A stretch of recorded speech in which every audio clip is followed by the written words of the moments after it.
Hello, space travelers. This is Eccentrica Columbus, and you are listening to Digital Watches Are Pretty Neat Idea with your hosts, Jeff and Bryan. The best bangs since the big one.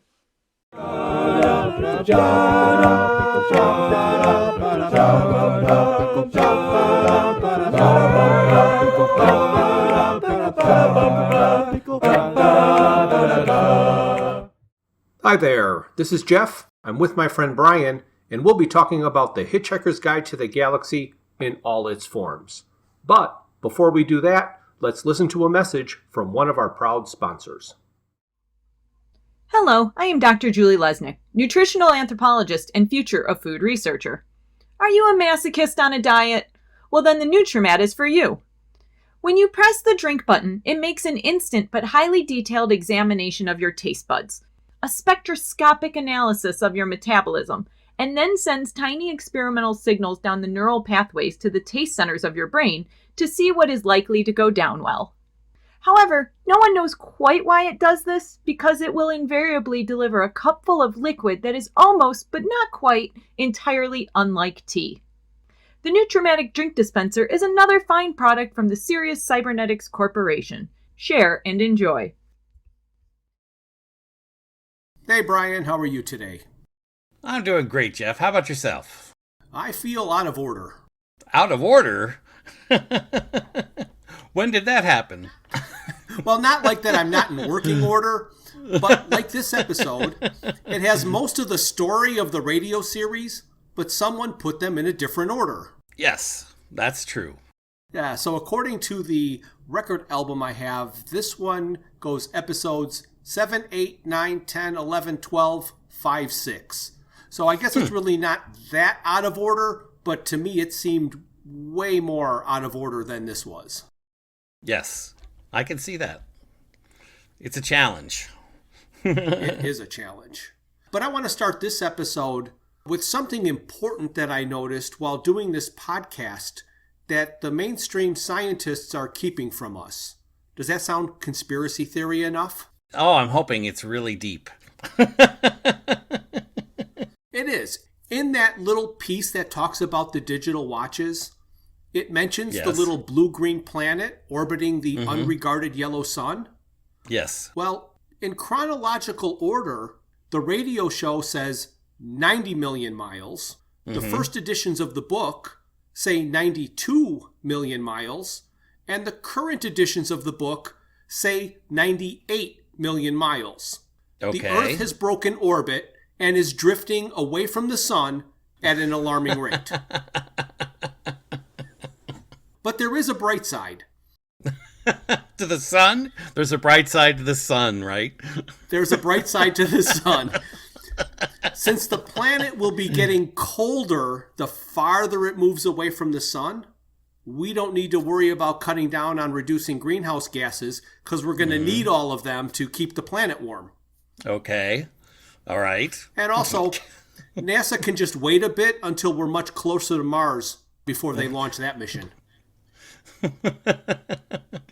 Oh, gosh. All right, well, let's talk about the restaurant at the end of the universe. All right, let's. Part 1. The whole group is on the heart of gold, and Zaphod is hungry. Zaphod cannot work out the improbability factor needed to get to the restaurant at the end of the universe. The Vogons, on the orders of Gag Halfront, are attacking the heart of gold to eliminate the last two remaining humans. Eddie, the shipboard computer circuits, are preoccupied trying to make tea. So a seance is held. In a flash of light, the spirit of Zaphod's great-grandfather saves ship. Zaphod and Marvin are missing, and Ford, Arthur, and Trillian are stranded on a disabled heart of gold. While searching for Zaphod and Marvin, they discover a setting with 3 servings of very good tea. Zaphod and Marvin turn up at the corporate headquarters of the Hitchhiker's Guide to the Galaxy. Zaphod has an unexplained hunk of metal in his pocket. Without knowing why, Zaphod is compelled to see a man named Zarniwoop. A friend named Rusta help Zaphod to get to Zarniwoop's office, where an artificial universe has been created. Zaphod sends Marvin to stop a giant frog star battle tank coming to get him. Marvin succeeds by outwitting it.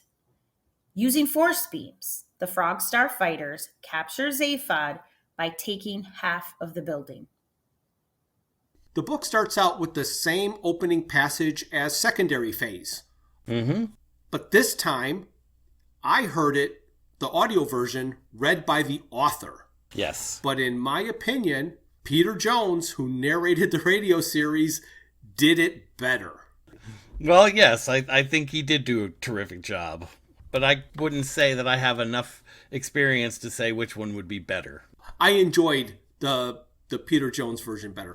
I do like, though, that he eliminated that third part of the joke that I felt spoiled it.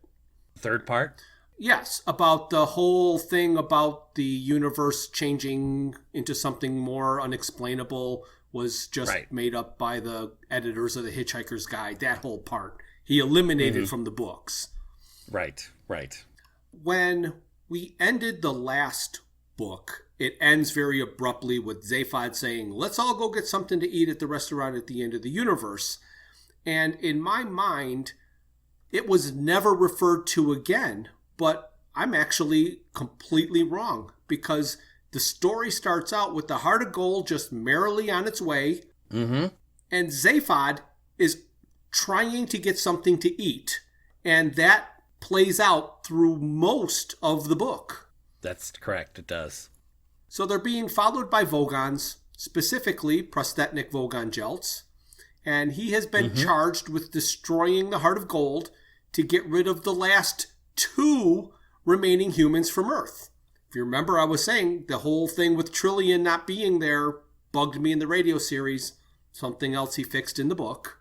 Yeah, it's not very obvious when it comes around that Trillian is included in the book, where it's not in the radio show. They start out again with this scene with the Nutrimatic and Arthur and the tea. I'm not sure it was a better change, because rather than trying to figure out why Arthur wants tea, the computer got jammed up with how to make tea. And to me, that's not a computer jamming question like the why question is. And even though I'm not a fan of the change in the question, I do really like that the answer was the production of a silver tea set with the best tea Arthur ever had. Yes, that was very good. I do like that part of it. And you are correct. I was a little concerned about why they had removed that concept from it, and it was just about making tea. Don't have an answer there. Wish I did, but I do think it leaks a little bit. Oh, okay, yes. The Vogons are there to kill the Heart of Gold. They've got the computer jammed. They can't go anywhere. And Ford, with nothing else to do, decided to count down the last minutes of their lives. And it drove Zaphod crazy. And one of my favorite lines in the whole book, this is my first of my favorite jokes, is Zaphod tells him to stop counting, and he said, "I will," in 3 minutes and 35 seconds. Oh, yeah, but Ford also has that great line, dying for a cup of tea, are we? Yes, that's right. I am still not a fan of holding a seance to get the answer to how to make tea. I still think it was kept in because he liked, more than I do, the joke of an accident with a time machine and a contraceptive. Because that's how Zaphod explains how he's the first, even though he's the youngest. However, I did like how the great-grandfather called him the Nothingth, and Zaphod likes to be considered the first. Right, exactly. And they do say, this is the interesting sequence, and I think there's a kind of an answer coming forward, but they do say that the subject of death was heavy in the air, and that's why they thought perhaps that was the motivation for Zaphod to hold the seance. Okay, yeah. And I kind of like a couple of the things in the seance. in the book that I didn't really notice so much in the radio show, but he's he's sitting there in the dark, and then all of a sudden he gets frustrated, flips the lights on, and there's his great-grandfather in the dark waiting, and he says, "I thought you'd never turn the lights on." That was great. That was great. They'd have sat there until they died without turning on the lights and seeing that he actually showed up. Right, and he does mention about his eyes being diamond cutters, like he's a stronger individual than Zaphod is in Yes. that reference that they make. Or that he's really pretending to be. Exactly. So the seance works, the grandfather makes the tea for Arthur, and Zaphod and Marvin were transported to the offices of the Hitchhiker's Guide to the Galaxy. All right. Ford, Arthur, and Trillian were stuck on the Heart of Gold with all the systems down. Correct. Zaphod has a mysterious lump in his pocket. I like to think this was the inspiration for the Infocom Text Adventures game, the thing in your pocket that your mother gave you that you don't know what it is. Well, there's also another reference right here to this particular, to the Infocom game. Which is that? I don't know if you caught on to it. I must not have. Well, at the end, there's a note stuck to the console. A note stuck to the tea set. And Arthur picks it up and reads it, and it says, "Wait." Oh, that's right. Yes, I did totally forget about that, but waiting was a lot of that info. Yes, game. so I think it was a direct reference to that game, that one comment within that section of the book. I would agree. There was the scene when Zaphod was sitting in the lobby of the Hitchhiker's Guide to the Galaxy, and it mentioned that a couple of disheveled-looking hitchhikers were complaining. Mm-hmm. And that reminded me, when we were discussing secondary phase, you mentioned that it said Zaphod was said to be hitchhiking the hard way. Right. And you wondered what that meant. Mm-hmm. You thought that maybe it was without the electronic thumb. Yes. They never talked about Zaphod having any gadgets. But I think without the electronic thumb, it would be more than the hard way. Yes. It would be like impossible. It would be impossible. But I have a better answer for you. Okay. Of what hitchhiking the hard way means. Okay. And it's very simple. Okay. And when you hear my answer, you're going to know that even if I am not correct, I should be. Okay. I'm ready. He was hitchhiking without a towel. Oh, come on. Feel free to stand and applaud. Well, that I can see that, but I still think it had a lot more to do with going from spaceship to spaceship without the sub-ether. On to more gadgets. They introduced the concept of the peril-sensitive sunglasses, which I think is a brilliant, brilliant idea. Yes. So the Jujanta sunglasses, peril-sensitive sunglasses, which turn black at the first sign of danger, so that you will not have to see it coming. That's right. So Zaphod is in the lobby of the Hitchhiker's Guide to the Galaxy, and he doesn't know how he got there, but all of a sudden he knows that he has to go see this man named Zarniwoop. And he goes up to the receptionist and has this uncomfortable conversation with the receptionist. Mm-hmm. So just like in the radio series, it is almost the same conversation with the same jokes. He uses the same line, "Haven't you heard? I come in 6-packs." And that worked okay in the radio series. But in this book, they had the seance scene where we just learned that there are 4 of them. So it really bothered me that I just learned there are 4 Zaphod Beeblebroxes, and then he says he comes in 6-packs. And that should be edited to 4-packs. If they can make the Earth 98 million miles away from the sun, they can change that to 4-packs. No, and all I want to say is a horse walks into a bar and the bartender says, "Why the long face?" Yeah. So after Zaphod leaves to go up to the elevators to go meet Zarniwoop, Marvin goes to the receptionist to tell the receptionist that he's looking for Zaphod. Then he says he's right over there, and the receptionist is all upset that why did you then even come over? I liked when Marvin asked the receptionist why anybody would be kind or helpful to a robot that didn't have any gratitude circuits. Right. And then he was asked if he had any gratitude circuits.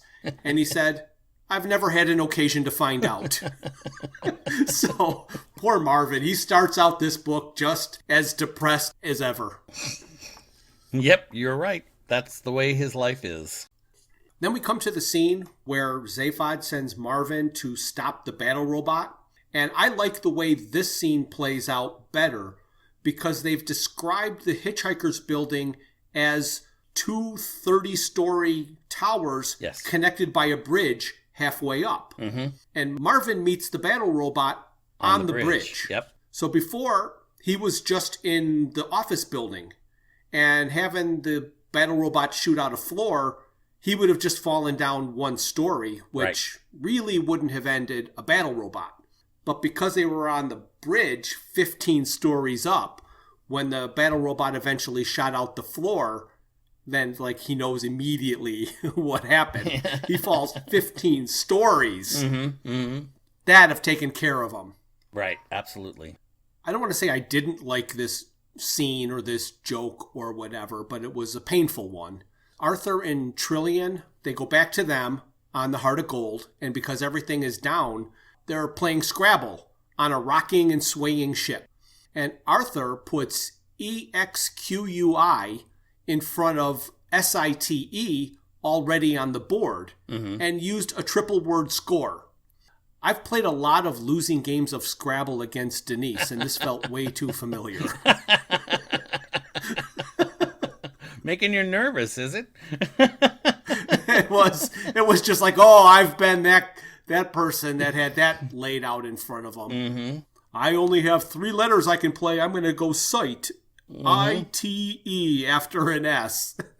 And then EXQUI. Here you go. They are taking Zaphod to the Frog Star. Right. Where he's going to be fed into the total perspective vortex. Okay. But he had never heard of it. Right. And he's heard of everything fun. So he assumed that it was not fun. Yeah, I did like that line. And he's still obsessed at this point with his hunger, so he keeps asking if he's going to get fed on the way. Right. They're taking you to the Frog Star. Are they going to feed me? They're going to feed you, all right, into the total perspective vortex. And so they do take Zaphod by actually taking one tower of the Hitchhiker's Guide building that he was in, because the bridge was cut. So it was real easy just to take one tower rather than both of them. Mm-hmm. And he is on his way to the Frog Star in the Hitchhiker's building. Right. Part 2. On the Frog Star, Roosta told Zaphod to leave Zarnywhoop's office via the window. As he climbed down the exterior of the building, he met a giant talking bird and a disembodied voice, Gargravar. Gargravar escorts Zaphod to the total perspective vortex. It is a mind-destroying device that shows a person a glimpse of the unimaginable entirety of creation and their relation to it. The total perspective vortex told him he is the most important person in the universe. Zaphod found a derelict transstellar cruise liner in an abandoned spaceport. He meets Zarnywhoop in the first-class cabin. The unknown piece of metal in Zaphod's pocket is actually the Heart of Gold. Zarnywhoop explains to Zaphod about the artificial universe and restores the Heart of Gold to its proper size. Zaphod rushes on board, reunites with his friends, and tells the computer to take them to the nearest place to eat. They end up at the restaurant at the end of the universe. Zaphod had met Roosta, who brought him to Zarnywhoop's office and told him not to leave by the door. Right. So again, Zaphod leaves through the window, and he's climbing down the building. And that's where he tells the bird to go away. That's where he meets the humming, disembodied voice. Follow the humming. Yes. Yeah. And one thing I found funny, and I don't know what exactly it said, But what it told me was that climbing down the building, Zaphod was so miserable, it made Marvin seem cheerful. So there was some line that made Marvin seem like he was a happy guy, because that's how miserable Zaphod was. Right. Here is where they kept half the story. The setting was kept, and the big birds and the shoe event horizon was kept, but without the archaeologist Lintillas. Right. I am not sure the reason for telling the story of the history of that planet. I guess they wanted the Frog Star to be a desolate, lonely place, but I think it could have been all that without all the bird and the shoe event horizon and all of that. For whatever reason, it didn't work in the book for me the way it did in the radio series. Yeah, I pretty much felt the same way. When they introduce the bird, he flops onto the building, and Zaphod turns to him and says, "Go away." And he does. Yeah. The bird just goes away. Yeah. Then he said, "Did that bird just talk to me?"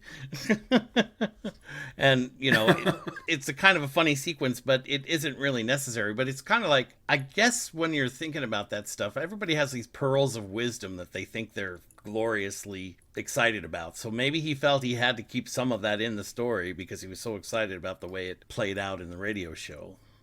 That could be, and I've got a lot of things that I mentioned that he liked this joke so much in the radio series he had to include it in the book, but it really doesn't work in the book the way it did because it's not in the right place. Right.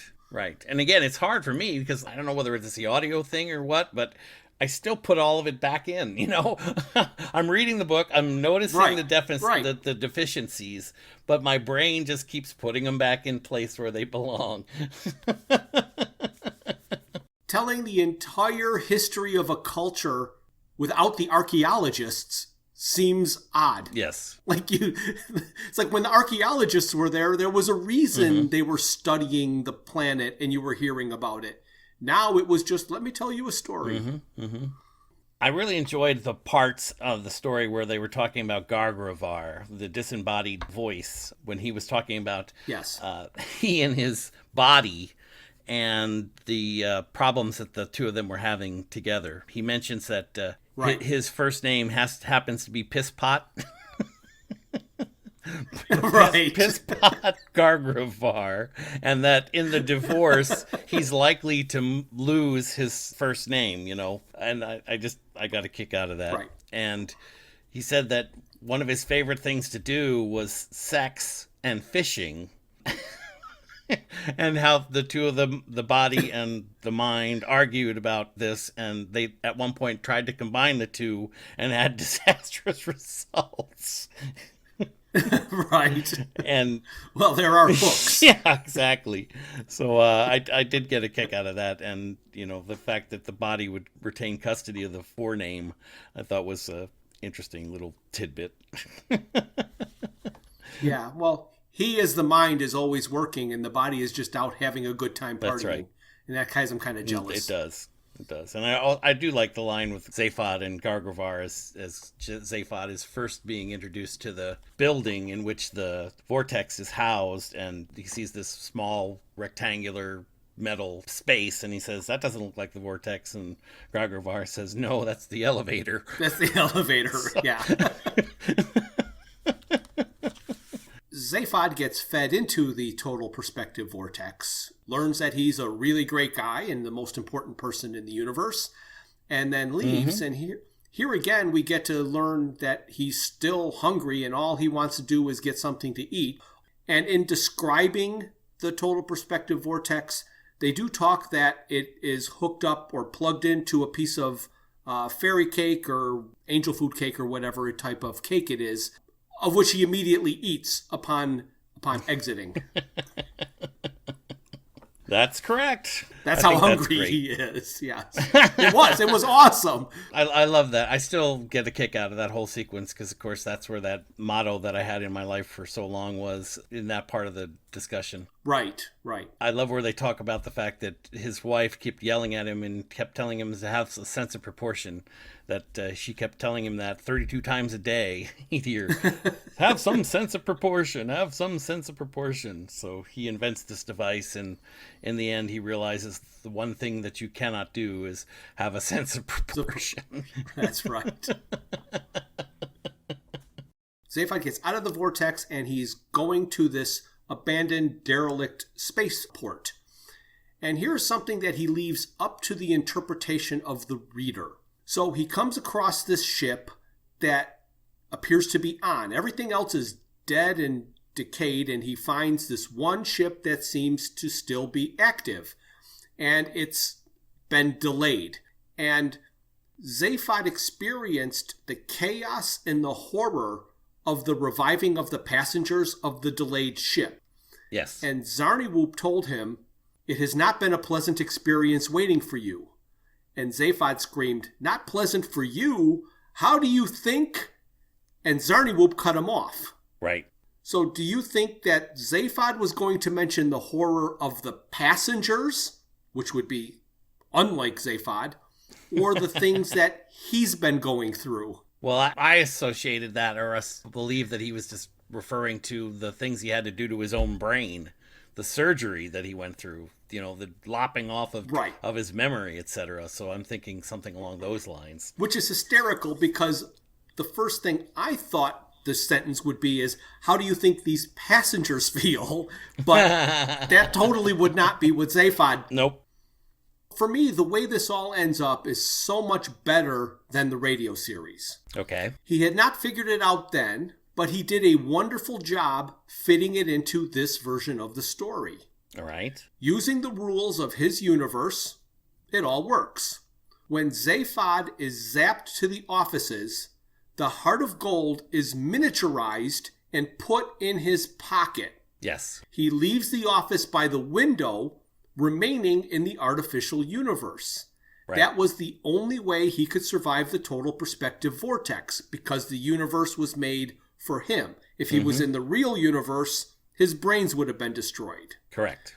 And in the radio series, it was figure out how the heart of gold got here, and it was never, ever alluded to.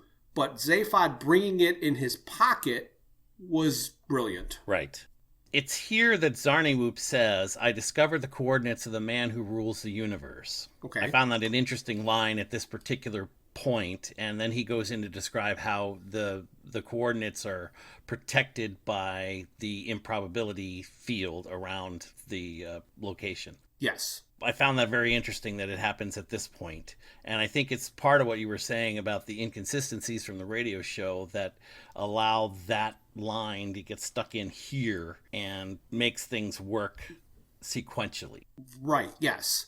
But that then becomes a nice little thing when you reread the book, because the first time you read it, it won't make any sense. And it's not going to stick in your memory of, the special coordinates. But Right. then when you reread the book a second time, you'll get to that and you're like, oh, he talked about it here. I didn't even catch that. So Right. those don't bother me too much. I do like enjoying those for rereading a book when they foreshadow something that totally went over your head. Right. But this part of the book, to me, became kind of a cheat. In the radio series, they got to the restaurant at the end of the universe because a hyperspatial field generator exploded because Shooty and Bang Bang were shooting at it. He could not find a way to get them to the restaurant without an explosion, so he just created one for no apparent reason. Right. But I did like how Zarniwoop walked onto the bridge only to see 4 puffs of smoke. So what exploded? I mean, did Eddie just send them there and they explode? I have no idea what the explosion was necessary for. Yeah. That's a good question. I wrote the same kind of notes in mine. I'm not really sure what the field is, of course, but it's like an implosion, really, because they're already physically at their correct space. So now it's just a matter of traveling to the correct time. Right. I don't know. We're looking at some strange event at that moment. But I think like you said, I think it's just an afterthought or a sequence of events that seem to fit in well. Right. So by getting to the restaurant at the end of the universe, they have to travel forward in time to just before the universe ends. So you're going forward and backward in time travel to get there. And here is my second favorite joke that I'm going to come up with. Because this is mind-twisting to me when you start thinking about it. And I guess it's because it would be absolutely true if time travel existed this way. The major problem with time travel is grammar.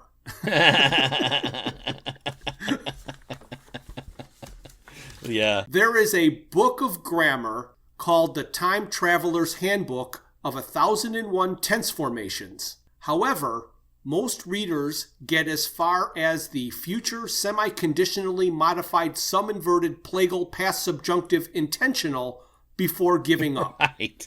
And in fact, in later editions of the book, all the pages beyond this point have been left blank to save on printing costs. So nobody has ever read farther than this in the book, so they just refuse to print any of the other pages. Right, and that's the other favorite line there for me is they determined that future perfect was eliminated as a verb tense since it was discovered not to be. Not to be, yes, that was also great. Part 3. At the restaurant at the end of the universe, Zaphod gets an unexpected phone call from Marvin. He has been in the car park for a considerable number of millennia. The group goes down to the car park and has Marvin help them steal a sleek black ship. On the ship, Marvin reveals he can read the ultimate question in Arthur's brainwave patterns, but doesn't. The ship they steal is a sun-diving stunt ship heading for a sun. Marvin has to stay behind to use the partially operational emergency teleport system to save the other four. Ford and Arthur end up on another spaceship and encounter joggers. They discover they are on Ship B of the Golga Frencham Ark fleet. The Golga Frenchams convinced a useless third of their population that their planet was doomed. Everybody was going to be evacuated on one of three arcs. The thinkers in Ship A, the workers in Ship C, and everybody else in Ship B. They sent Ship B out first because it would be good for morale for the other ships to arrive on a planet where they could get a good haircut and had clean telephones. So if you remember, we did the radio series and the LP at the same time, and there were two different versions. Yes. The radio series had the quickly evolving species, and the LP introduced a character named Hot Black Desiato, who's the lead singer of a band called Disaster Area. The book goes with the Hot Black Desiato disaster area, and he is here at the restaurant, and he is dead for tax reasons. Yes. He's spending a year dead for tax reasons. Mm-hmm. That's correct. After Ford meets Hot Black and has his non-conversation with him, he goes back to the table, and here's where they put in something I thought was absolutely wonderful that wasn't on the LP or the radio series. Yes, that's right. The whole dish of the day. Right. Tell us about the dish of the day. Well, the waiter comes over and said, "Would you like to meet the meat?" Yeah. And then a large dairy animal, this is as they describe it, comes over to the table and entices them to decide on which cuts of himself that they would like to enjoy. Yes. Very bizarre. I still laugh because I've heard this kind of thing before about whether you're a vegetarian or, whether omnivore or whatever you happen to enjoy eating. And they talk about how they can't eat something with a face. Right. But it's freaky. If you remember it's in the movie or the TV show, this character It's in the TV show. And it's disturbing. Yes. Yes. That he's speaking to us as he's describing, cuts of himself that would taste delicious. Okay. After Arthur gets thoroughly disgusted by the concept of the meat, He Right. decides that he wants a green salad and tells the bovine animal that that's what he wanted. And then there's a discussion about how vegetables don't enjoy being eaten either. I just thought it was very funny. Yes. Yeah. Arthur says that he doesn't want something that is asking him to eat it. And Zaphod said that's better than eating an animal that doesn't want to be eaten. That's And correct. Arthur says that's not the point. And he thinks about it and he realizes what Zaphod is saying makes perfect sense. However, he's still horrified. It is absolutely true that if you've bred an animal that wants to be eaten, it's so much better, but it makes it worse somehow. Right. And after the animal gets ready or takes the orders, because I think it's Zaphod, is it? Or is it Ford who says, give us 4 rare steaks and hurry up? Zaphod. Zaphod. He turns to Arthur and says, oh, no problem. I'll just go off and kill myself. And don't worry about it. I'll be very humane. Right. Yes. Yeah. Oh, the whole dish of the day sequence, I believe, is outstanding. And I really wish he would have thought of it for the album. But we didn't talk about this when we talked about the album because I tried to forget it. This whole segment where this would be is filled with a full minute of a song by the band Mr. Reg Nullify and his Cataclysmic Combo. And listening to that was about the most painful 60 seconds I ever experienced. Your legs, your arms, your eyes. Oh, it was horrible. Oh, do it again. Do it again. No. That concludes the singing portion of our podcast. Oh, please, we want more. But I still love that at the end there when they're all digging into their steaks and Trillian, takes a moment and before she takes a look again and she just digs right in and then Ford turns to Arthur and says, hey, Earthman, what's eating you? Right. Yeah. Those little jabs. Oh, man. It's funny how Ford is always looking for an opportunity to dig at Arthur. Absolutely. Yes, Ford's representation here in this sequence of events where he's actually digging at Arthur all the time is something that apparently was intentional with Adams. I think he intended for that relationship to be different than it appears to be. We're led to believe that they're the best of friends, the best of buddies, and he wouldn't be able to live without him. As I read in some additional material that I was looking at, that really isn't the relationship that Ford has with Arthur. Arthur's relationship with Ford is a friendship one, but Ford's relationship with Arthur was one of convenience. Right. What was mentioned in the supplemental material that I was reading is it's more in line with the way it's represented in the Infocom game, because that game was directed, if you will, by Adams and his group. So he wanted it to be more representative. Okay. What was discussed was that Ford wasn't really intending to find Arthur and get him off the earth. He was only intending to go there and return his towel. Yes. Before he left Earth. And then, based on what happened with Prosser, Ford got pissed off at Prosser and said, screw this, I'm taking Arthur with me. Right. So he had no intention of saving Arthur. It just happened out of circumstance. Exactly. And I think that's where all those jokes about Monkey Man and the, ape descended life form and all that stuff comes from, is because he really doesn't have a lot of respect for the guy. He's just a friend, Yes. So they still have the character Max, who's the MC of the universe ending show, and he's doing the group introductions. And like in the radio series and the LP, he introduced the group from Sirius B. And they all bark. Yes. And yes, in the radio series, there's no joke. And on the LP, he says, we lay it all at your door, of course. And this is very poetic, but I think its intended meaning is lost. It is. In the book, though, he gets it right. Okay. This time he says, well, this is all your fault. You realize that. Right. So the universe is ending, and he's blaming it on the dog. Okay. So, all right. I know, I heard that in the book. And Seriously, you blame everything on the dog. Blame it on the dog is a very common thing. So the universe is ending, and he says, "This is all your fault." Now when he introduces I see. the dog star. I had missed that. I mean, Do I have to say no, this no, again? no. I think we're okay because I made a note about it. Why is their fault? What did they do? And I didn't even associate the idea.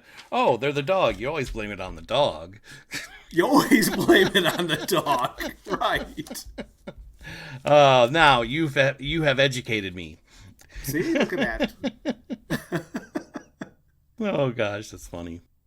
So in the radio series, Marvin and the Heart of Gold go the long way around to get to the restaurant at the end of the universe, which is eventually to be built on the planet Magrathea. Marvin got a job as a valet. Mm-hmm. I've wondered why the Heart of Gold was left all alone all that time. Yes. I like in this book that Zaphod basically just gives the ship to Zarniwoop. In the radio series, the Heart of Gold has just been sitting on the planet Magrathea, and then the restaurant is built and he happens to be there. It's like, but why has the Heart of Gold not been discovered in all that time?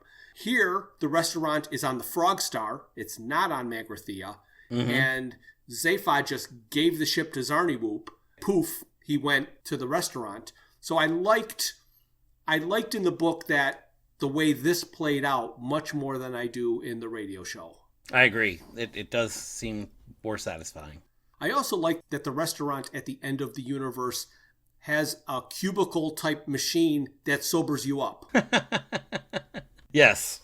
They mention in the radio series the penalties for operating a spacecraft under the influence, so that solves the issue. Right. It also removes the pre-programming of your return destination after the meal. Mm-hmm. So it was, Ford was all drunk, as you got to read, and Zaphod sticks him in this machine and boom, sober. Perfect. We need one of those in every restaurant. Right, and I think they kind of played off that concept in the movie in a different way, but they use that same kind of sobering up concept. Yes. In the radio series, they never explained why the doomed stunt ship has a mostly working teleporter. I like that the book goes into more detail and kind of explains the whole how it comes about that a ship that's only meant to crash into the sun has a partially working teleporter. Yes. And I love the fact that it's an argument between the staff that's building the ship and the people that are paying for it. Yes, yeah. The contractors and the people paying for it are, but it's on sale. It absolutely killed me because I had a conversation once with a gentleman who was a plumber, and he was talking about some plumbing work that he had done in Atlantic City. He was responsible for working on the bathrooms, and the bathrooms in this particular hotel are chemical for the men's rooms, the urinals. Right. And I don't really know the plumbing requirements for a chemical urinal, but the whole idea is that there's no water that's being used in the urinal. Right. But he was telling me that because of the union laws and regulations, every single urinal had to have water plumbed to it, even though water was never used. So all the pipes are there. Just every pipe is there, every seal is made, and they don't even use them. But they had to be there because that was the law. Right. Well, if they're ever going to upgrade to regular flush urinals, it'll be really easy. Well, I guess that's downgrade if you look at it from that perspective. Yeah. When the contractor and the accountant had a disagreement about the importance of the teleport, he uses the term knuckle sandwich. Yes. When is the last time you have ever heard the term knuckle sandwich? It's been a long time, but I did make that note. I thought it was so funny. Coming from his left is a knuckle sandwich. Knuckle sandwich, yes. Oh my gosh. But then right after that, I just love when they go into the little ditty about teleporting, and they talk about how disquieting it is, uncomfortable it is, and how there are songs that have been written about how difficult teleporting is. But I love this little one. They said that after they repeat the long one with many, many verses, he said, but there is a short little version that people really enjoy, and I'll try to repeat it here. It says, Okay. I teleported home one night with Ron and Sid and Meg. Ron stole Maggie's heart away, and I got Sydney's leg. Yes. They really stress the point that the group in the stunt ship is going back in time 2 million years farther than they should. Zaphod sees it on a control on the ship, but my favorite forced funny reference was Hot Black's bodyguard talking about the concert he was about to perform being 576,002 million years ago. Mm-hmm. This is a very good example of the literary device that can make reading a book the second time a unique experience. Mm-hmm. It is great when they can put in things that do not mean anything at all when you read the book the first time, but have meaning and importance the second time through. Right, and to that point, when I was listening to this particular chapter, I picked up on something that I hadn't really heard or read before, and they go down to the spaceport where all the ships are, and I think it's Ford who remarks to Zaphod, well, what about the personal time teleports? Why don't we use those, he essentially is saying. And then Zaphod says, oh, that'll take me back to the heart of gold. And he doesn't want to go there. But I think it's interesting because here we are at the restaurant at the end of the universe. And what I guess he's implying is that there, again, is some kind of box or device you step into and it'll personally transport you back to your own time. But they don't choose to use that. Right. So they're talking about the disaster area concert. And they've got the sun diving ship. And they say it's going to cause earthquakes, tidal waves, hurricanes, irreparable damage to the atmosphere, and all the usual things that environmentalists go on about. That made me laugh so hard when they said that. But then he points out when it was all said and done, Kekrafun, the planet that was hosting the concert, became a paradise a year later. So it all worked out. Correct. And they do mention even then that when they looked back into how this event occurred, they find vestiges of an improbability field. Yes, they do. With that. One of the things I've noticed in the second book that he wrote is that there are certain phrases or jokes that he seems to like so much that he'll actually repeat them. Mm-hmm. When he wrote his first book, he liked that whole part about stating the obvious so much that he wanted to make sure he included it in his first book because he doesn't know if he's going to get a second book. Right. When Ford and Arthur first got on board the Vogon ship, he does this whole thing about stating the obvious. Mm-hmm. But the stating the obvious came from the disaster area concert and the telepathic race and all of that. And now he's in the second book where that story is being told. Mm-hmm. Rather than leaving it out, he writes, it's worth repeating at this point the theories that Ford had come up with on his first encounter with the human beings. And he tells the whole story again. It's like, I really like this joke. It doesn't belong in the first book, so I'm going to stick it in the first book. And now that I'm writing the second book, this is where it belongs, but I've already told the story, so I'm going to tell the story again, but I'm just going to start out with, it's worth repeating. It's like you really love that joke so much that you had to make sure you got it in there again. You got it. Of course, now is when Arthur and Ford go into the teleporter individually, and they get sent to the Golga Frensham ship. Yes. Many funny interactions with number one and number two, mostly with number two, I think. Right. But what I really kind of liked about this sequence is the reference to joggers. And I think you made reference to it once in our last podcast, something that is relevant to the time. When this book was written, jogging was the thing. I mean, it was just like way up Yes. there. Everybody was into the jogging and the jogging clothes and the sweatbands and all that kind of stuff. So I kind of got a Right. kick out of the pounding feet, and then all of a sudden you hear he says joggers. Yeah. Of course, eventually number 2 takes them up to the captain's area, the main part of the ship. One of the lines that I like, and you're talking about before, where Adams' sense of location and his sense of environment is really what tickles me. But it really tickles me when he says to him that it's made from something that only appears to be white marble. Right. Yeah. Yeah, the bath. And I just thought that was great. What I liked is that there's the part about the gin and tonics and how something like 85% of all known worlds in the galaxy have a drink with a name using the same phonetics. Mm-hmm. So it's pronounced gin and tonics, but spelled all kinds of different ways and has breaks, gin and tonics and all kinds of other things. They also mentioned that all the drinks were named before any of the worlds made contact with any other worlds. So this fact has caused a lot of turmoil with academics. Right. That scenario is like watching any episode of Ancient Aliens. Ancient Aliens is spawned from the theories put forth in the book Chariots of the Gods, written in 1968 by Eric von Daniken. Yes. There was a movie of the same name that came out in the 70s.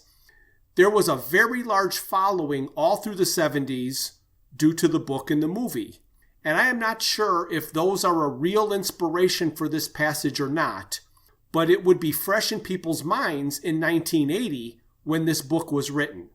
Yes. So where the book Chariots of the Gods looks at there's a pyramid here and a pyramid here and a pyramid here, and they're all so old and none of them could have known about each other, he did the same thing with gin and tonics.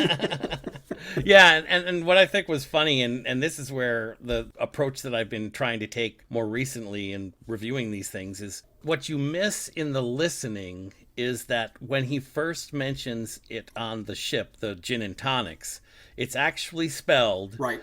JYNNTONNYX.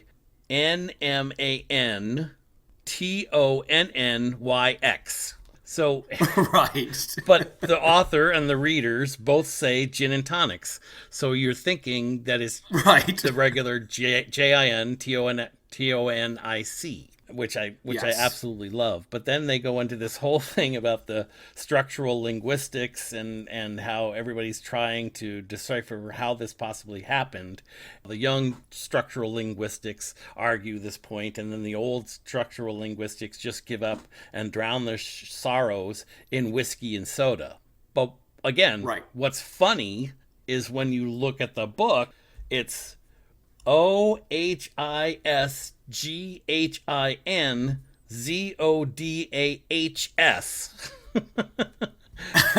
Right. And looking at It's that, not whiskey and soda. I would it's- never have Yeah. read myself whiskey and soda, but I thought that was hysterical. And you miss that joke Yeah. if you listen like you and I do, that it's Right. the whiskey and soda thing. And that comes back, of course, because when they make a comment that later on, that after Arthur drinks his drink, he says, it tastes like whiskey and soda.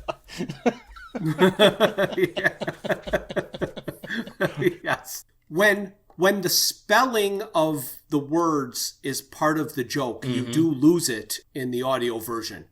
The other thing I was thinking about, and this is, again, it's just tangential to the story, but I just get the biggest kick out of number 2, the character.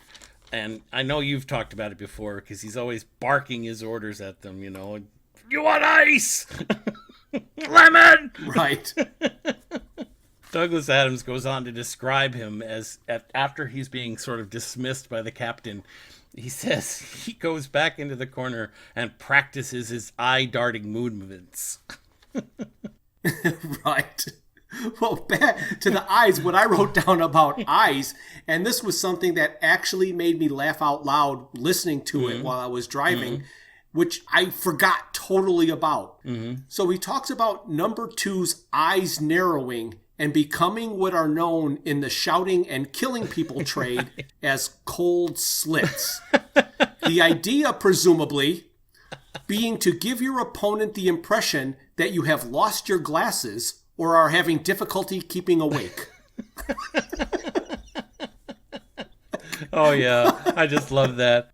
Now when I watch a Clint Eastwood movie, I just wonder if he lost his glasses. And he goes on to describe how the bug bladder beast of Traal and his menacing multi-toothed grin was far more deadly than this straight line of someone's face. Right. Part 4. The Golga Frencham ship was designed to crash land. The people would survive, but it would cripple the ship beyond repair. Zaphod and Trillian end up back on the Heart of Gold with Zarniwoop. They are on their way to meet the man who rules the universe. The man who rules the universe is a solitary old man who lives with his cat. He is protected by an improbability field. After meeting with the man who rules the universe, Zaphod and Trillian leave in the Heart of Gold, abandoning Zarniwoop. Arthur and Ford discover Slarty Barkfast's signature in a glacier. They are on prehistoric Earth, and the native population is dying out. Using a Scrabble board, Arthur is trying to help them evolve. He cannot imagine a world populated by the inept Golga Frenchams. Ford reminds him that he does not have to imagine it because he has already seen it. After one of the natives spelled out 42, Ford and Arthur came up with a method of extracting the question buried somewhere in Arthur's brain. Arthur pulled letters out of a bag and put them on the board. The question they got was, what do you get when you multiply 6 by 9? Ford and Arthur decided that they must make the most of their situation. They met a couple of girls and decided to go to a party. Arthur threw his copy of the Hitchhiker's Guide to the Galaxy into a river, thinking he would not be wanting it anymore. So Ford and Arthur crash with the Golga Frenchans at their destination, and Zaphod and Trillian appear back on the Heart of Gold and go off to meet the man who rules the universe. I always thought it was interesting that Golga Frenchan is what they call the people with an N, but Golga Frenchum with an M is the name of the planet. I guess it would follow naming rules that we have here, but it just seemed odd because I want to call them Golga Frenchums. Yep. No, I noticed that as well. I thought it was interesting how he did that. So I want to start out with Zaphod and Trillian going to meet the man who ruled the universe with Zarniwoop. Right. They talk more about elections and people getting to govern and presidents and those capable of getting themselves made president should on no account be allowed to do the job. All of that was in the first book, but he has a little part that I really like that he adds. And that starts out, the major problem, one of the major problems, for there are several. One of the many major problems with governing people is that of whom you get to do it, or rather, of who manages to get people to let them do it to them. So I guess I've never really thought about when I elect somebody, I'm letting them do something to me, but that really is exactly what you're 100%, doing. That's exactly right. So directly after that, and I do appreciate that line very, very much, he summarizes, and he summarizes the summary, and then he finally comes to the conclusion that the summary of the summary should be, people are a problem. And I do like that summary Yes, as they are summarized. Correct. That just gets right down to the truth of it.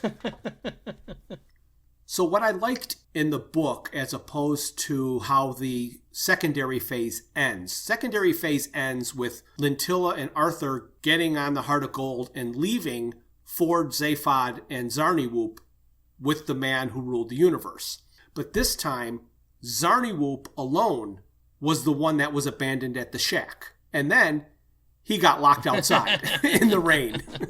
Yes, for at least a week, which I really do love. How would you mean at least a week? Because it says just after Zarniwoop exits and starts trying to come back in, starts banging on the door, it's mentioned that the ruler of the universe takes that time to learn to talk to his table.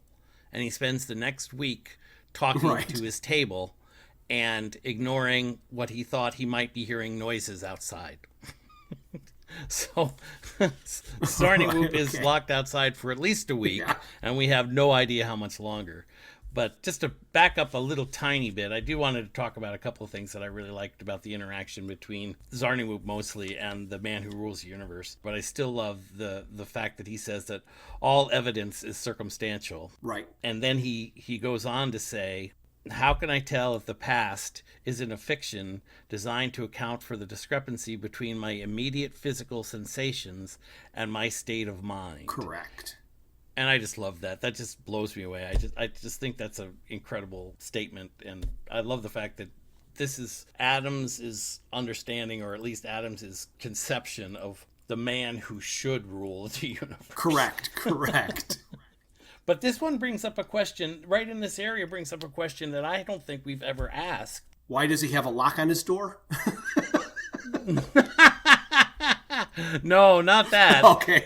He's describing his experience that's a little strange because he mentions the 6 black ships that he sees in the sky.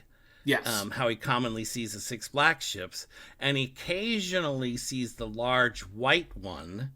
Now, I originally assumed that was the Heart of Gold, but it isn't, I don't think. And he also mentions seeing 6 green ones. Correct. And we're not ever given any information about what those who the green ones are from, or even the white one necessarily. I have always thought that the white one was the only white one he has ever seen, which is the Heart of Gold. And he usually sees 6 black ships, but sometimes he sees 6 green ships. That's how I remembered it, as in other galaxies or whatever are coming to let him rule them. Whatever galaxy they are, the Milky Way, I guess it has to be because Earth was in it. Mm-hmm. He rules the universe or the galaxy. When the 6 black ships come from our galaxy to go see him, they ask him questions and he rules it. And I think green ones come from a different galaxy or a different part of the universe. Sounds good to me. We don't know, but it sounds good. I like that answer. I will say that the confusion can come up with the way it is written. I think I saw another ship in the sky today, a big white one. I've never seen a big white one. So in your listening and reading, you put, I think I saw another white ship in the sky today, but there is no white in there. It's just, he saw another ship, at least he thinks he did, but how could he know? Why isn't his past just... Right. Right. Exactly. A fiction. So, all right. But here I have a disconnect. The ruler of the universe seems to live in the now and in his universe. Correct. That is reinforced by his actions when he was alone with his cat. He did not change his behavior for the visitors, which would make sense that that's how he is. And I believe that's how he is. I think the first part of him talking to his cat and playing with the pencil wasn't just him getting into character after he saw the ship. Does that make sense? It does. It does. I bring this up because planning and scheming don't fit into that character trait. Right? Yeah, I knew you were going to bring this up, but to your previous point, and I will say this, it does specifically say when he's playing with the pencil and the paper that his process of putting the paper on the pencil and then putting the pencil on the paper and putting the big end and the little end and then discovering he can make a mark with it. It says, as he has done every day. So it's like there's a reset in his mind or in his personality that allows him to reset a position and live through it again. There's a term, goldfish brain. Yes. Look, a castle. And you swim around the bowl. Look, a castle. That is how I expect him to be. Okay. He hears the ship starting up outside, but so he started talking louder so Zarniwoop couldn't hear it. And that's a lot of forethought and planning and understanding sequence of events. It's like he knew exactly what he was doing when he started to drown out the sound of the ship with his voice after he saw the other two leave, that then he denied were ever there. Right. And here's where, again, I'm conflating all these different things that we've listened to and talked about, because it's not here in the book where they talk about some of his answers and some of the Right. responses that he gives to the other people that come to visit him. In the book, they don't really discuss that part of it. But in the other stories, the radio show, whatever, they talk a great deal more about that. So he is capable of much farther complex conversations and information. And he decides when and where he's going to use that capability. Okay. So I'm not, like you say, I don't see him so much as a goldfish brain, although he chooses to use that when he can or will or wants to. But he has a capacity far beyond what we imagine, and it's not evident. There's no answer to it here, But you're right. It does seem inconsistent in the book where he contrives to make this noise so that Zaphod and Trillian can escape, so that Zarniwoop is stuck on the planet with him. Right. So now we want to talk about Ford and Arthur on prehistoric Earth that they eventually discover it is. And when I had to talk about the radio series, I didn't want to call them cavemen, but that's what they were called all the time. But I like in the book, even though that some say cavemen, Ford corrects them and asks them, do they live in caves? No, they live in huts. Yes. And then the term natives, then they alternately change from just using the term natives or ape men. Right. Well, yeah, and it's funny because we know now that indigenous population dies off, I guess, as a result of the Golgafrinchans landing on the planet and providing extra diseases that they hadn't prepared for. Yes. So the joke has always been that these are ape-descendant life forms on Earth, and now we know from this series of events that they are not, in fact, descended from apes. They're descended from the Golgafrinchans. But were the Golgafrinchans descended from apes? I don't know. That's a good question. See? But we don't know the answer to that. We can only assume. We don't. We make it an assumption because of the evolution that we know existed on the planet of Earth, but we don't know what the Golgafrinchan evolution was. Of course, we know in Golgafrincham from his discussion of the wandering poets that there were far more beautiful monsters and far more ravening princesses. That is correct. That is correct. So it's a different evolutionary cycle, I would say. Yes. I liked how the Babelfish was rendered mostly ineffective without a formal language in the minds of the prehistoric population. That fit perfectly with your explanation in the other question. Ford was at least able to glean some vague ideas and concepts. Right. But they said that's from his experience being all over in all these other cultures. Mm-hmm. So that kept everybody at ease when he walked around the campsite or the village site, which I thought was absolutely wonderful. Mm-hmm. I really enjoyed that sequence. And I do like how they refer to it as, it seems like the Garden of Eden. It's just like the Garden of Eden. And then they have that discussion about eating the fruit. And Ford keeps saying, after they've decided, Ford keeps telling Arthur, eat the fruit, eat the fruit. And then Arthur says, oh, it sounds like the Garden of Eden too. Yeah, that's right. Yeah. Oh my gosh. I just got a kick out of that. Here's another place that I mentioned one of his favorite phrases. When you're listening to a book and reading a book, I think it's different things jump out at you. When I hear the same exact phraseology used, it stands out. I don't know if I notice it when I'm reading, but when I'm listening to it being read, I hear it. So when Ford and Arthur came upon that small village in the clearing that they eventually walked around, Yes. he found a way to work in a phrase he must really like, which is, nothing continued to happen. Do you remember that? I didn't, but it fits so well with everything that we know about the Infocon game, you know? Right. In the first book, if you remember, when they were being shot at and then the cops died and all the shooting stopped, Yes. he uses, for a moment, nothing happened. Then, after a second or so, nothing continued to happen. So he almost used that exact same phrase Yes. walking around the campsite, and it just jumped out at me. Yes. I didn't catch the parallel, but I love when they do that. Another thing that they said about the fruits and the berries that I really liked is that when you are on a planet with fruits and berries, they're either going to save you or they're going to kill you. So you don't eat them until you're going to die anyway. Sound logic to me. Yes. Then he said the secret is to surviving as a hitchhiker was to just eat junk food. Right. They talked about Ford's hunting technique Yes. I love that sequence. that he learned from a couple of, Prolite monks. yes, the Prolite monks. So Ford hunts by standing and smiling, lulls the animal close with a feeling of peace, and then he breaks its neck.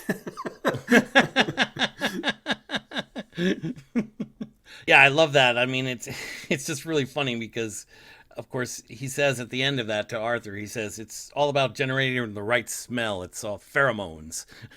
Right. So the book goes on to say that this mind control is so great that an extraordinary number of people sign on to be monks, but they leave the order just after they have finished their devotional training and acquired all these abilities, and just before they take their final vows to stay locked in a small metal box for the rest of their lives.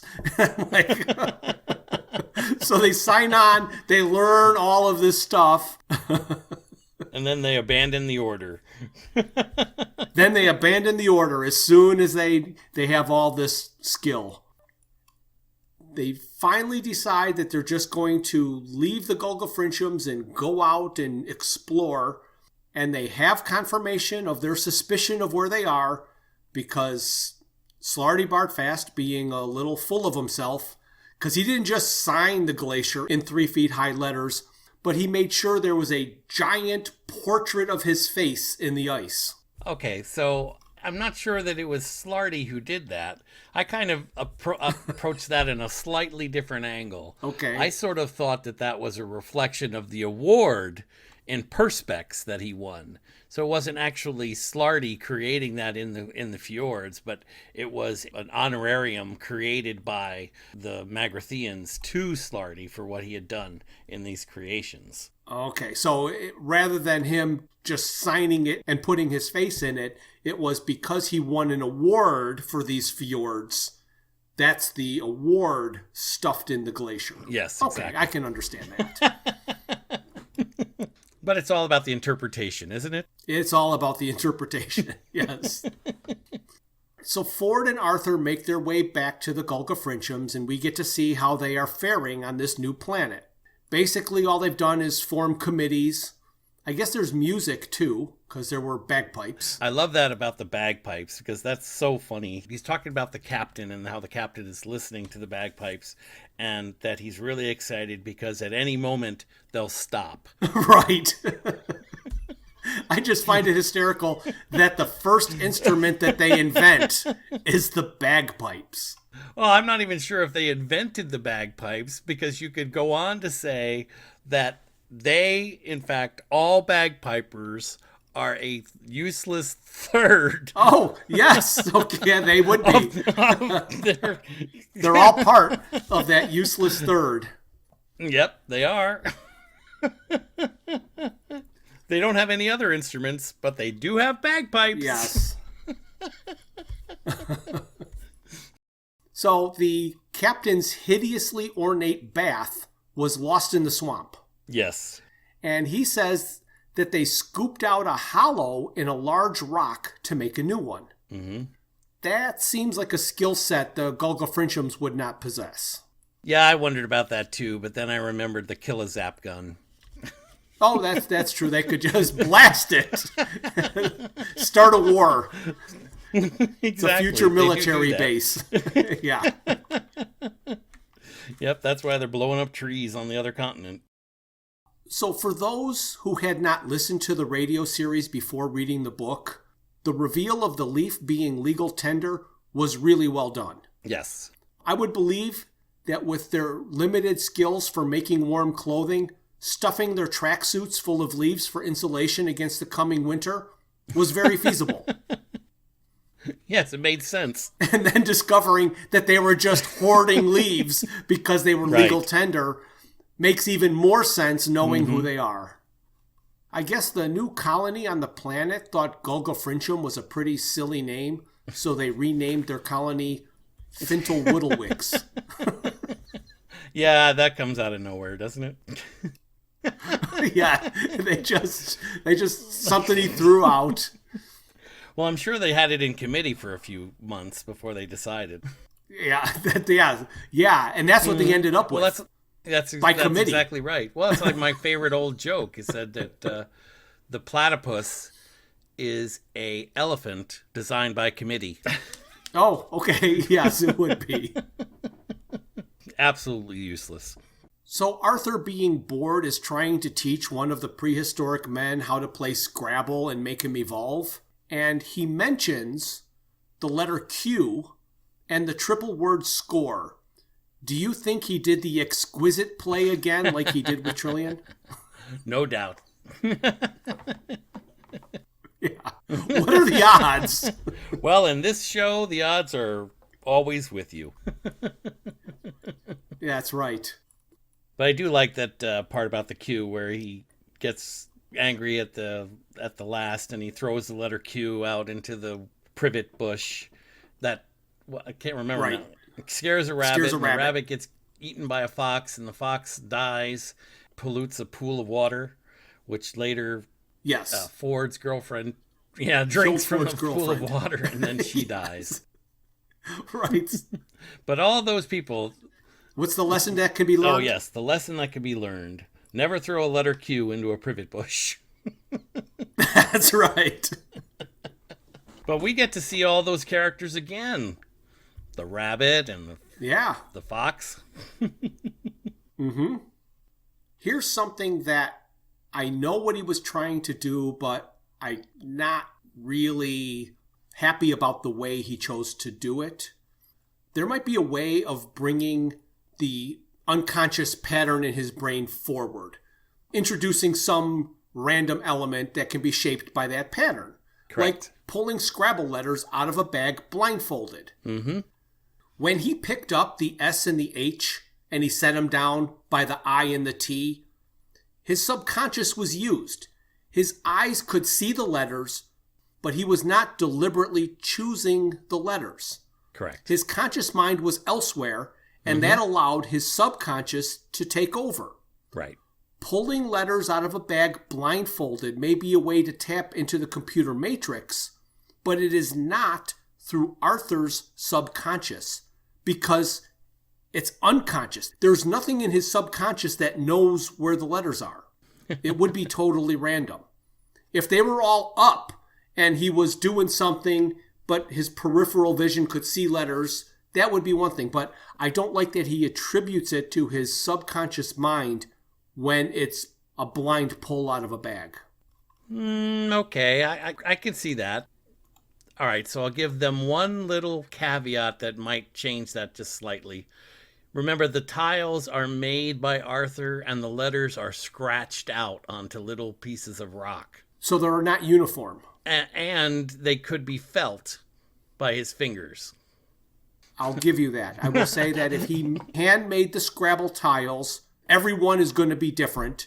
If he scratched the name, his subconscious would know every tile and every letter, and there's no way his conscious mind could ever pull out that information. Right. So I will take that as a as a possibility, because it was really bugging me that they kept saying his subconscious mind. Right. And he's doing a blind bag pull. Yeah, you're right. But that makes sense. That's a good observation.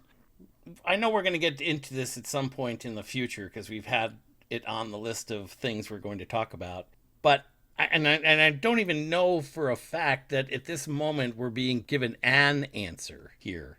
But when they come out of what do you get when you multiply 6 by 9, it's an interesting response, and it seems to have some potential parallels. But I don't know. Okay. Because like he said in the beginning, if you know the answer and the question at the same time, the universe will invert himself. There is a theory that if anybody ever finds out what the universe is for, it will cease to exist and be replaced by something more bizarrely inexplicable.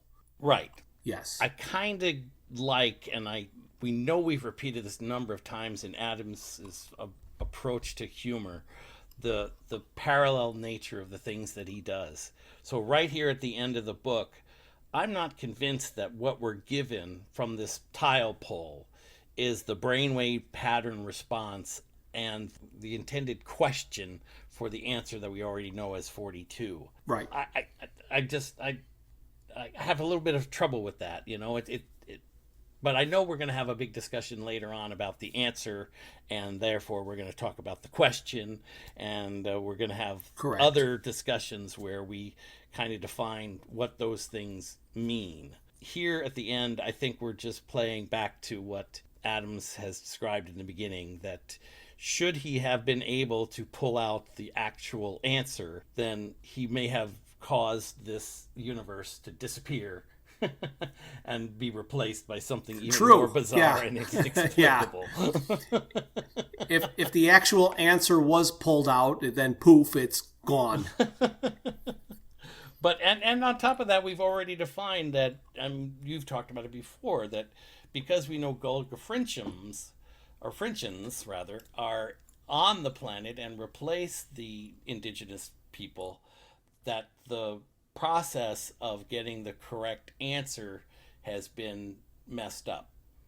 So we're not even sure that the brain pattern that Marvin sees in Arthur's brain is the actual answer. Right. I keep saying answer, but I mean question, yeah. I like that after they pulled out the question of what do you get when you multiply 6 by 9, they go into fits of laughter, and two girls, Agda and Mela, come upon them, and they think they're writhing in pain. But then they discover that they're just laughing. Yes, I love that. And that's an excellent sequence. And when I read this part of the book, and I got to the end, and Arthur's talking to Mela, that Mela's so glad that she doesn't have to be looking at moodily lit tubes of toothpaste. Because, of course, she was a marketing executive, I think is what her previous... She was in advertising. In advertising, right, which is, again, another parallel, because we learned from the very first book in the very beginning, most of Arthur's friends were in advertising. Correct. So it's funny, and it's lovely the way they kind of wrap it up. And I almost feel like when I get to the end of this book, unlike the last book, it feels like an end. Right.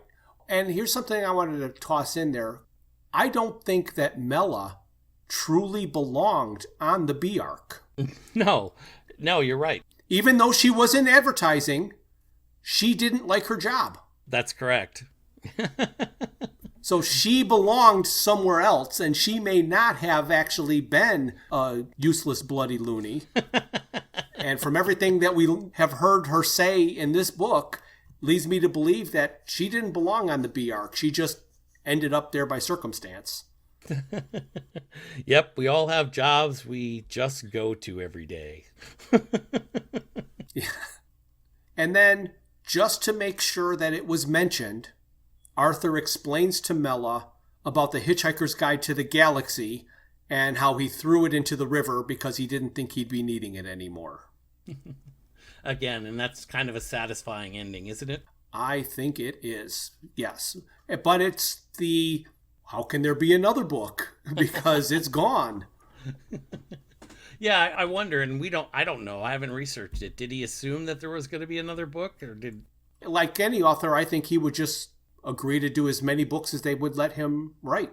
I don't know if the trilogy was so commonplace back then, though. Like right now, you don't write a book. You write a trilogy. It's just, you don't start with one. It's automatically a series. Yes, exactly. Exactly. Well, after our episode on The Hitchhiker's Guide to the Galaxy, we did a bonus episode where we tried to answer as many of the questions that I had after reading it. Some were sort of serious, but most were just for fun. So we plan to do the question and answer bonus episode after every book. So I'm interested in hearing some of the questions you all have after reading the books. So if you have a question about any of the books, email or message me, and I'll include it in the appropriate podcast bonus episode. Fantastic.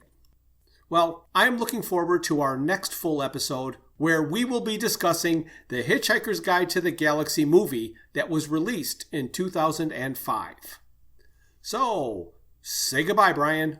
All right, Jeff, it's so hard to say goodbye.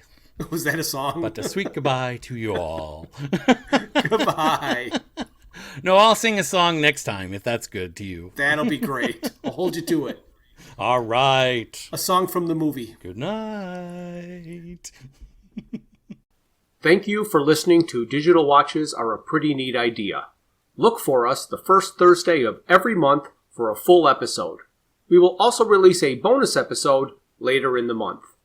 A very special thanks goes out to Luke, Max, Greg, and Tim Lesnick for arranging and performing our opening theme. We would also like to thank our talented friends and family for their voice work on our introductions and commercials. For this episode, a special thank you to Carly Rounds for portraying 2/3 of Eccentrica Golumbits for our opening. For this episode, special thanks goes out to Dr. Julie Lesnick for our commercial.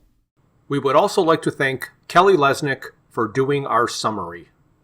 Visit our website at digitalwatchesareaprettyneatidea.buzzsprout.com, where you can find links to all my Hitchhiker's Guide to the Galaxy inspired t-shirt designs. You can find us on Facebook and YouTube as Digital Watches Are a Pretty Neat Idea, on Instagram as Watches Idea Podcast, and on Twitter at Watches Idea. If you'd like to contact us, our email is digitalwatchespodcast@gmail.com.